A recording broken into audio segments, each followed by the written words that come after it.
নমস্কার, আমি শিমু। আবারও আমন্ত্রণ জানাই আমাদের নতুন একটা ব্লগে। তো আজকের ব্লগটা মূলত একটা দুর্দশাময় ব্লগ। কেন বলছি সেটা অবশ্যই এখনই আপনারা বুঝতে পারতেছেন। সকালবেলা উঠে যখন আমি রান্নাঘরে গেলাম, আমার সকাল সকালই রান্না করতে হয়, আগে বলে দেই। তো রোজকার মতো আজকেও সকালে উঠে কাপড় চোপড় পাল্টে নিয়ে চলে গেছিলাম রান্নাঘরে। আর গিয়েই যেটা হলো আমার সাথে, কারেন্টের চুলায় যেহেতু রান্না করি, চুলাটা দাম করে ব্লাস্ট করলো। তো কি আর করা, অগত্যা পুরনো রাইস কুকারটাই বের করতে হলো।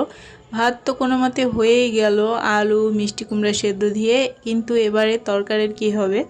আমার ছেলেটা আবার শুকনা ভাত একদমই খেতে পারে না।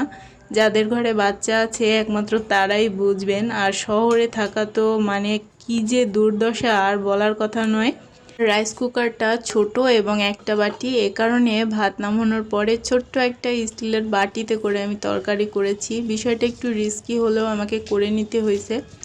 যা হোক, এবারে রান্না বান্না শেষ করে চলে গেছিলাম একটু উপরে, কারণ আমার ছোট্ট মরিচ গাছটায় অনেকগুলো বোম্বাই মরিচ পেকেছে। আমরা এটাকে বোম্বাই মরিচই বলি, আপনাদের এলাকায় কি বলে অবশ্যই জানাবেন। আর এই একটা জিনিস আমার যে এত পছন্দ, বোম্বাই মরিচটা আমার খুবই পছন্দের। টমেটো গাছটাও আজকে ভাবছি উঠিয়ে ফেলবো, কারণ পাতাগুলো শুকিয়ে গেছে, রোগ লেগে গেছে হয়তো।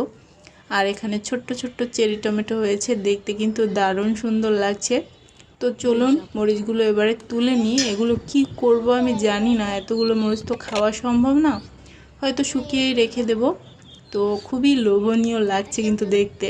এরপরে সবাই মিলে সন্ধ্যা পর্যন্ত থেকে চাঁদ দেখে তারপরে ঘরে ফিরলাম। আজকের দিনটা দারুণ গেল।